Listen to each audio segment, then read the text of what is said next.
Isaiah chapter 55.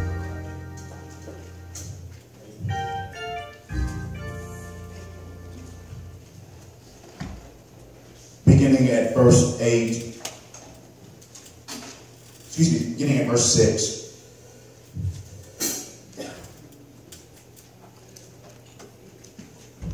And it reads as follows. Seek the Lord while he may be found. Call on him while he is near. Let the wicked forsake their ways, and the unrighteous their thoughts. Let them turn to the Lord, and he will have mercy on them. And to our God, for he will freely pardon. For my thoughts are not your thoughts, neither are your ways my ways.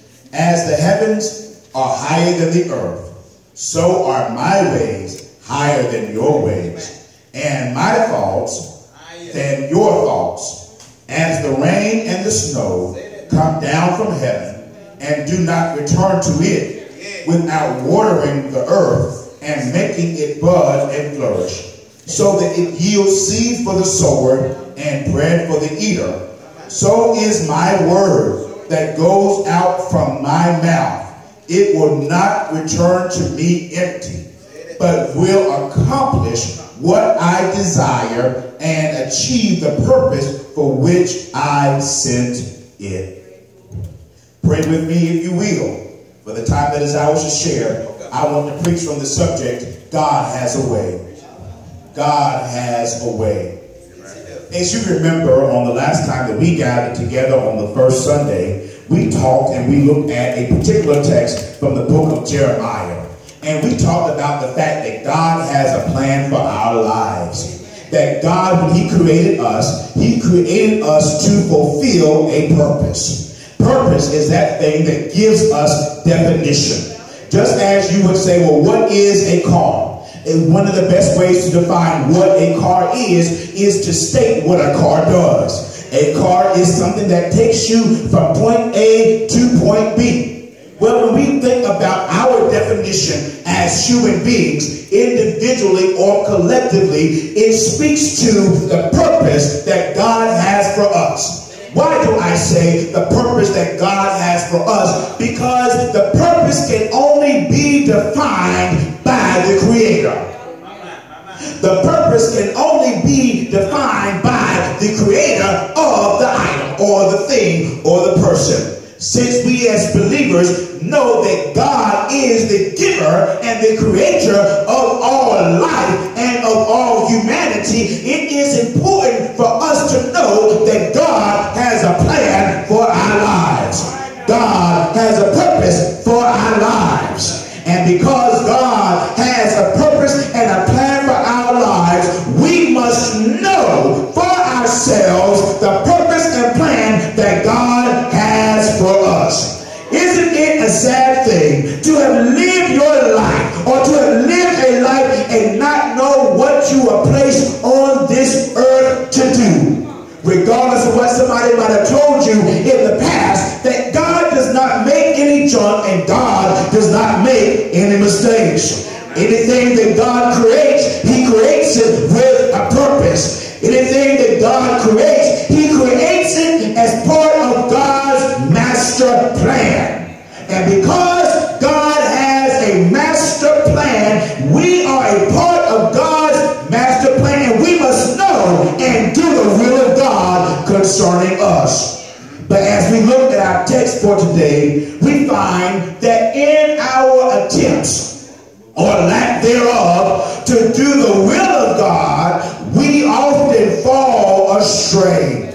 We often fall to the side. Instead of staying on the heavenly yellow brick road, we find ourselves venturing off into places uncharted and unknown. We find ourselves following that path that leads to destruction. As we look at the text for today from the prophet Isaiah, that name Isaiah means the salvation of Jehovah. And it is that theme of salvation that is evident throughout the book of Isaiah. The salvation of God.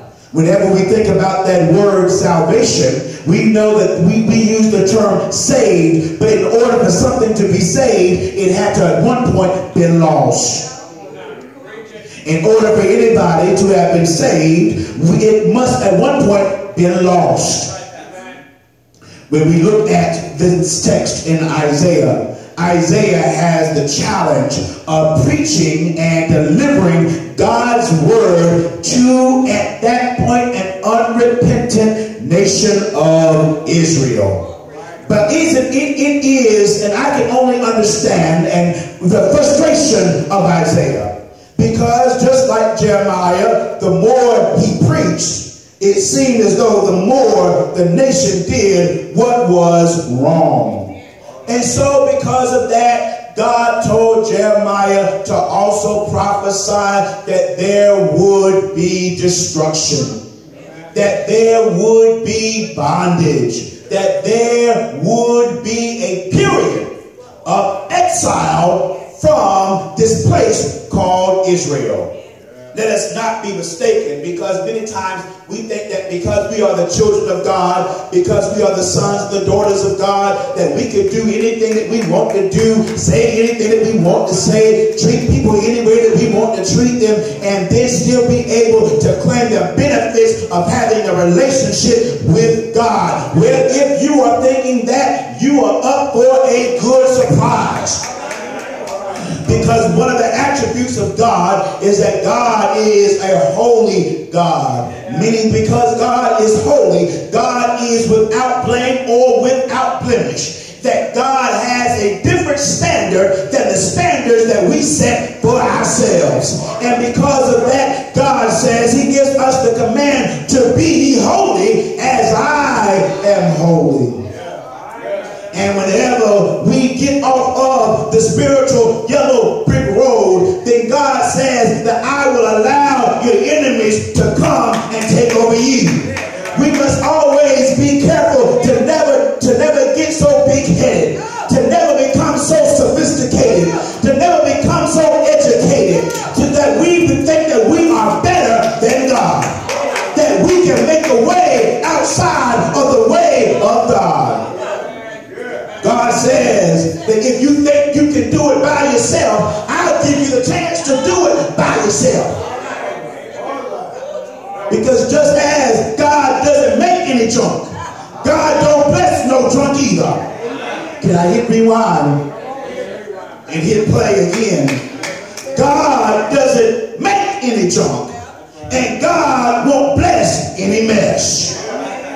When we look at the text for today, Isaiah has been given the charge to prophesy the exile, but he has also been given the charge to prophesy the redemption.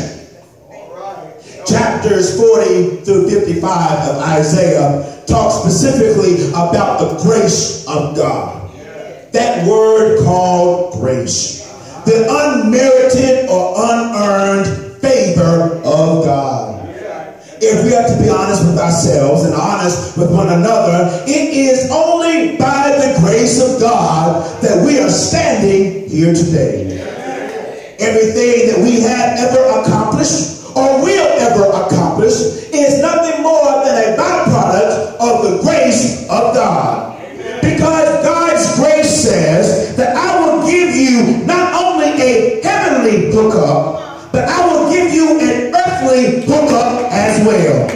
You know how we do sometimes when we're looking to get a particular service done and we don't want to pay the full price. We go around looking for the hookup. We go around looking for somebody that can give us an extra special deal. A deal that in some cases we want to say it is too hard to refuse. We look for the hookup. We look for brother man. We look for sister girl. Because I heard that you can fix a car. And if I do anything that I can do not to take my car to the dealership, we're looking for the hookup. But one thing that God says is that grace is like a heavenly hookup. Because grace is something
God says that my grace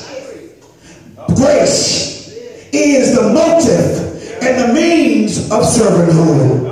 On this weekend, as we prepare to celebrate the life and the legacy of the Reverend Dr. Martin Luther King Jr., it is a constant reminder that we as human beings are called to serve. Not only are we called to serve God, but we are called to serve our communities. We are called to serve one another.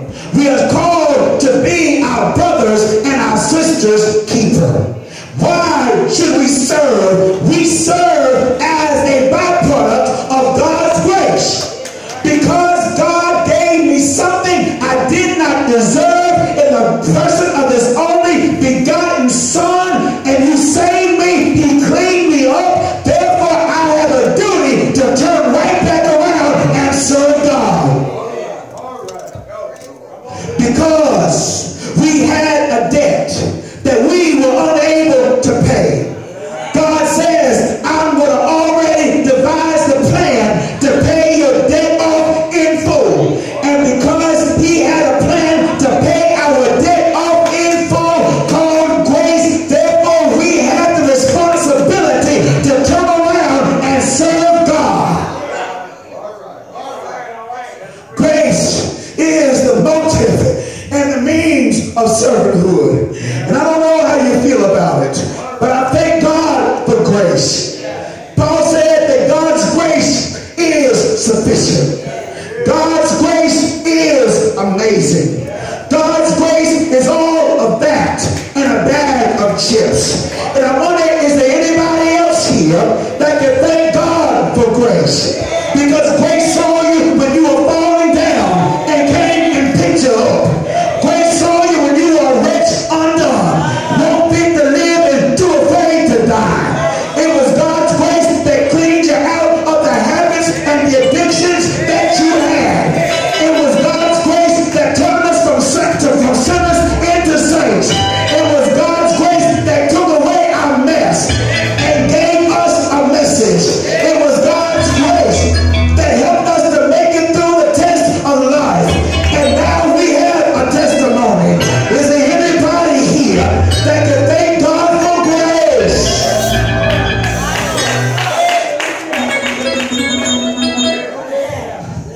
And so, this second section of Isaiah, chapters 40 through 55, tells us that it is grace that is the motive and the means of servanthood. And in this plan of grace, God helps us to understand how He is going to save His people from their sin. But then in chapter number 55, He gives what is called an invitation to the thirsty. Come, all you who are thirsty, come to the waters. And to you who have no money, come, buy and eat.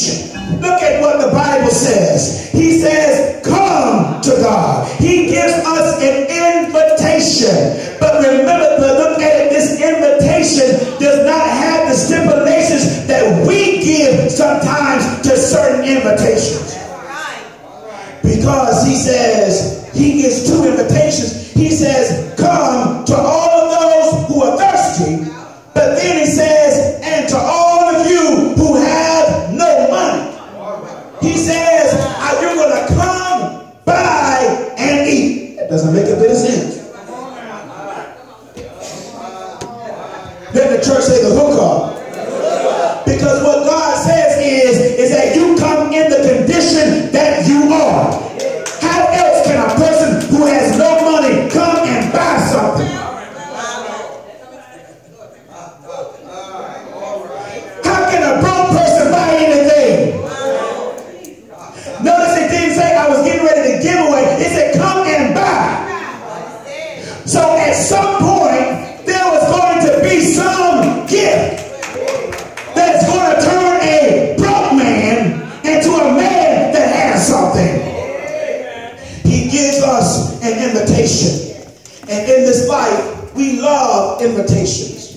And depending on the type of invitation, it lets us know how to conduct ourselves at that particular event. Somebody here today was probably invited to church, and you accepted that invitation. Although you probably did not know what you were coming into or the type of atmosphere that you might be expecting, because somebody gave you the invitation, you said, I'm going to take you up on that invitation. Just as we extend invitations to one another, God also extends an invitation to us. And he, in this particular passage, helps us to understand about the ways of God.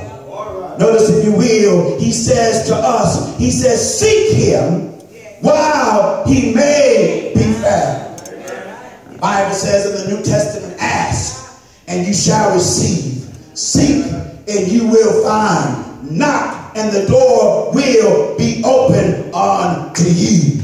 All of those are what we call conditional statements. If you ask, then you will receive. If you seek, then you will find. If you knock, then the door will be open unto you. Sometimes we call a conditional statement a promise. And when we look at that promise in the New Testament, the words of Christ, there is a promise that if I ask, the promise is I will receive. If I seek, then I will find. If I knock, the promise is the door will be open unto me. God makes promises to us as believers. And it is crucial that we know the promises that God has spoken over us. God says that if you should seek me while I may be found. He says that you can call on him while he is near. Notice he says he gives us the duty to seek. But he says, you know what? If you seek me, you will find me. Yeah. All right. Help him, Lord. If you call on me, I will be near to you. Let the church say a promise. And because God has made a promise unto us, then we can, in the words of the Hebrew writer, come boldly to the throne of grace that we might obtain mercy. Mercy, the twin of grace. Mercy. If grace is unmerited favor, mercy is an unmerited pardon. Because mercy says you should have been dead. Mercy says you could have been in jail. Mercy says you could have lost your mind. But thank God you are still here. When justice demanded death for your soul, it was mercy that came in and said no. God is a God that is full of grace, and he is a God that is full of mercy. And so he says, because of my grace, I'm going to give my people the opportunity to change their mind, to turn away from their wrongdoings. He says, I am going to give the wicked an opportunity to forsake their ways, and I will give the unrighteous a chance to forsake their thoughts. Because God said to us last time that he knows the thoughts that he thinks towards us. So therefore there must be an exchange. There must be a throwing away. We must look in our mind and throw away the negative thoughts that we had towards ourselves. We must look within ourselves and throw away the negative thoughts we have allowed other people to speak over us. We must look over our lives and get rid of some of the negative attitudes. We must get in, we must look in our minds and do a sweep out and a clean out, because our thoughts are not good. God says, I know the plans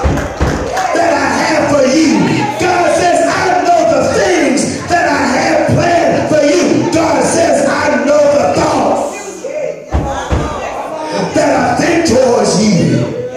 And if you think that you have a 5-year plan, if you think that you have a 10-year plan for your life, God says you might as well throw that plan in the trash can, because my ways are not your ways, and my thoughts are not your thoughts. If you think that your thoughts are superior because you have a college degree, I got a couple of them myself. If you think that your thoughts are superior because you hang around in circles of influence, God says you ain't seen nothing yet. God says, if you would just get rid of your 5-year plan, I got a plan that will take you from earth to glory. God says, if you get rid of your 10-year plan, I got a plan for your life. A plan to prosper you. A plan to do you good. A plan to deliver you from your enemies. But how can we throw away our thoughts? We got to get rid of the junk in our mind and say, God, here I am.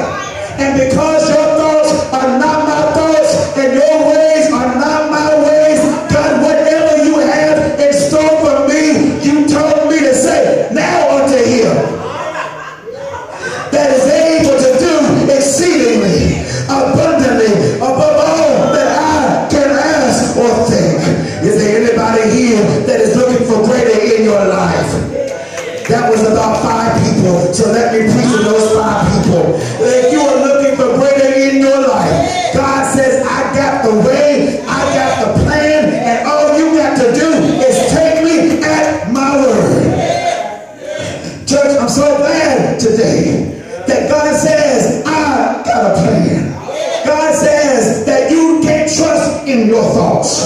For the Bible says, trust in the Lord with all thine heart, and lean not unto thy own understanding, but acknowledge him in all of your ways, and he will direct your path. I wonder, can I get a witness in the house that says, I started out with Jesus, and I gave him my life.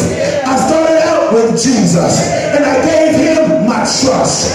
I started out with Jesus, taking one step at a time. And one thing I can say about my God, that his word is true, that he will never leave us nor forsake us. I found out that God's word is true, that God will never put more on us than we can bear. I found out that God's word is true, that he'll be a friend to the friendless, a mother to the motherless, a father to the fatherless. He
Today, I stand to give you an invitation.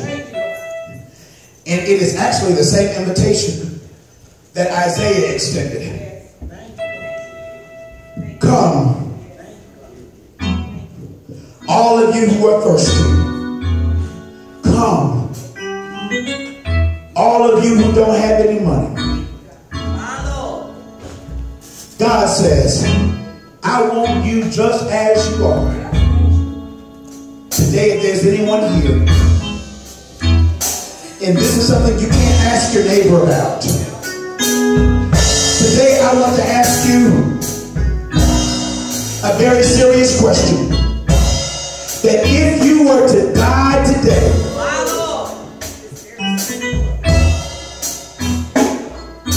where would you spend eternity?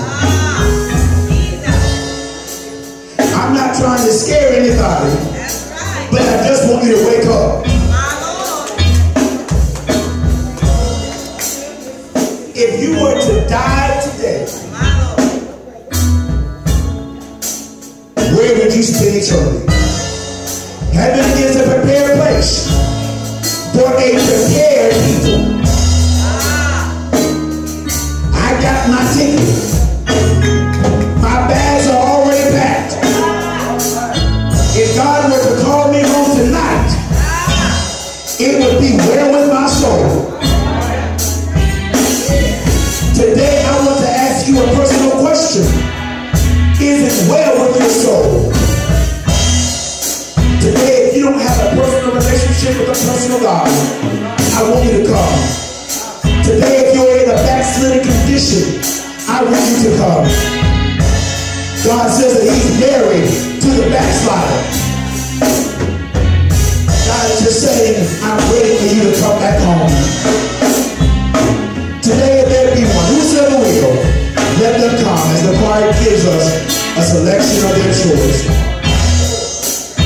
Today, if there be one that does not have a church that you call home, we invite you to become a part of our family here at Antioch.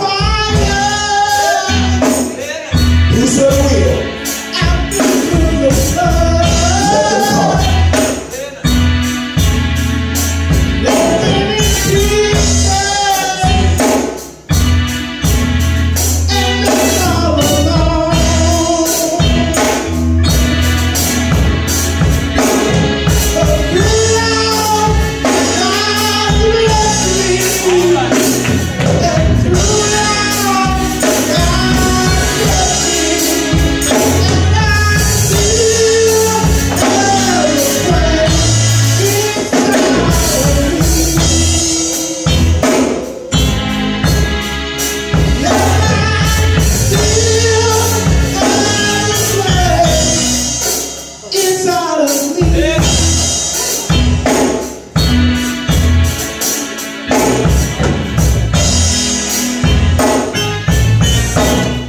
I've been through